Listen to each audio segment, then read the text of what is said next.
நார்மலாவே பேசுறேன். இன்னைக்கு சர்ச்சுக்கு போறேன், அதனால சாப்பிடவே தான் இருக்கு. டக்குன்னு ஒரு குழம்பு வைக்கலான்னு யோசிச்சேன். சரி, கடலைக்கறி குழம்பு வைக்கலான்னு தான் எல்லாம் ரெடி பண்ணி வச்சுருக்கேன். ஃபஸ்ட்டு நம்ம கொஞ்சம் எண்ணெயை ஊற்றுவோம். எண்ணெய் கம்மியாக ஊற்றுங்க, ஏன்னா இப்போ வந்து கொலஸ்ட்ரால் அதிகமாக இருக்குது, ஹார்ட் அட்டாக்லாம் வருதுன்னு சொல்கிறாங்க. எண்ணெய் கம்மி பண்ணுங்க. கடுகு போடுவோம். பாருங்கள், கடுகு நல்லா பொரிஞ்சிருச்சு. கூட வெந்தயமும் போடுவோம். வெந்தயம் போட்டால் ரொம்ப நம்ம உடம்புக்கு நல்லது.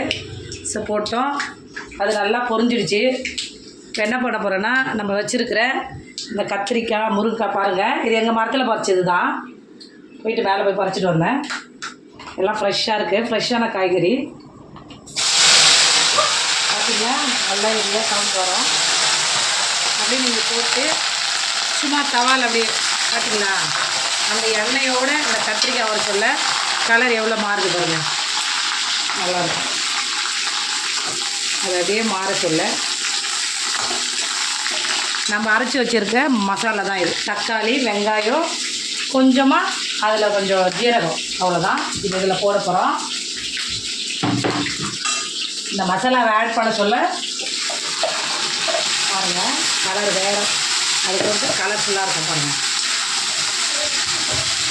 அப்படியே நம்ம கொஞ்ச நேரம் அந்த பச்சை வேடை போகிறதுக்காக நம்ம என்ன பண்ண போகிறோம், மஞ்சத்தூள் போட போகிறோம்.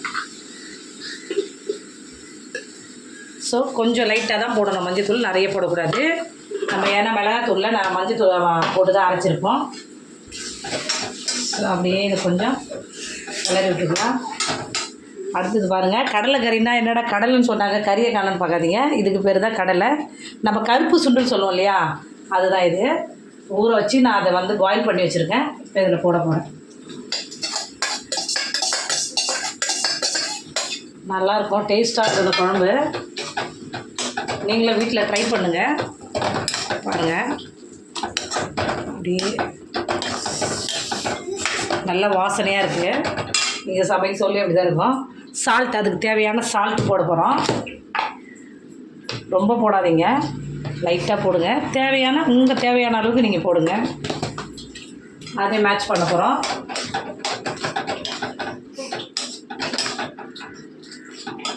இப்போ அது கொஞ்சம் மிளகாத்தூள் போட போகிறோம். தேவையான அளவு மிளகாத்தூள் போட போகிறோம். ஸோ உங்கள் ஃபேமிலிக்கு எவ்வளோ காரம் சாப்பிடுவீங்களோ அதுக்கேற்ற மாதிரி நீங்கள் போட்டுங்க. எங்கள் ஃபேமிலிக்கு தேவையானதை நாங்கள் போட்டுக்கிட்டோம். ஸோ 2 கரண்டி போதும்.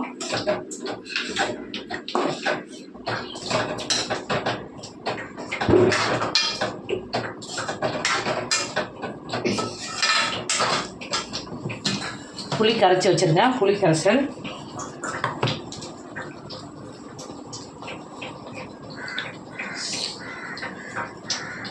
அந்த பச்சை வடை போகிற அளவுக்கு கொஞ்ச நேரம் அது ட்ரை ஆகிட்டோம்.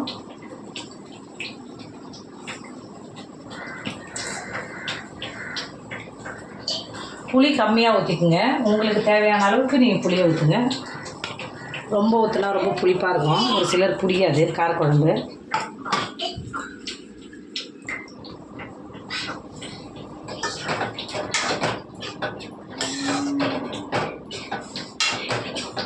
அவ்வளோதான். அதுக்கு தேவையான அளவு இப்போ தண்ணி கொடுக்கும். மசாலா அரைச்சதுலேயே தண்ணி குடிச்சிக்கலாம், ஏன்னா வேஸ்ட்டாக போயிடும். அதுக்காக தான்.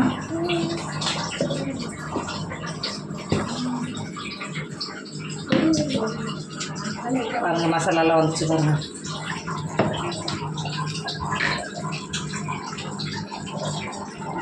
தண்ணீர் குடிச்சிடுவோம்.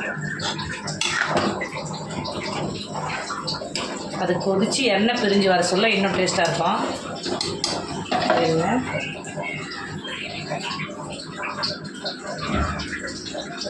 கருவேப்பிலை வந்து உருவி போட வேண்டாம், இந்த குச்சியோடு போடுங்க.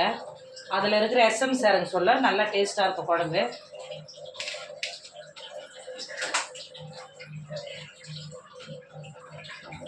பாருங்கள், நல்லா பிரிஞ்சு வந்துச்சு. எல்லாம் நல்லா கத்திரிக்காயும் இருந்துச்சு, முருங்கைக்காவும் இருந்துச்சு. அவ்வளோதான். நம்ம இப்போ குழம்பு என்ன பண்ண போகிறோம், ஆஃப் பண்ணி அப்படியே மூடிடலாம். முடிஞ்சிச்சு. இங்கே பாருங்கள். அப்புறம் இதுக்கு டக்குன்னு பொரியல் செய்யலான்னு நினச்சேன், டைம் ஆயிடுச்சு. நான் இப்போ அப்பளம் தான் பொரிக்க போகிறேன். அதுக்கு பாத்திரம் வச்சு எண்ணெய் ரெடியாக ஊற்றி வச்சுருக்கேன், டைம் ஆயிடுச்சுன்னு. கையில் இருக்கிற பாருங்க நல்லா அப்பளம் புரிஞ்சு அவ்வளோதான். சொல்லுங்க டக்குன்னு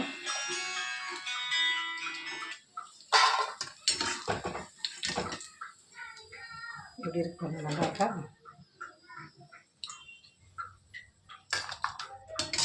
இந்த அப்பளத்துக்கு அந்த கார குழம்புக்கு சாப்பிட்டீங்கன்னு வச்சுக்கிங்களேன், ரொம்ப நல்லாயிருக்கும். மழை காலம் வர இப்படி சாப்பிட சொல்ல கொஞ்சம் டேஸ்ட்டாகவும் இருக்கும், இன்னும் கொஞ்சம் சாப்பிடணுன்னு தோணும்.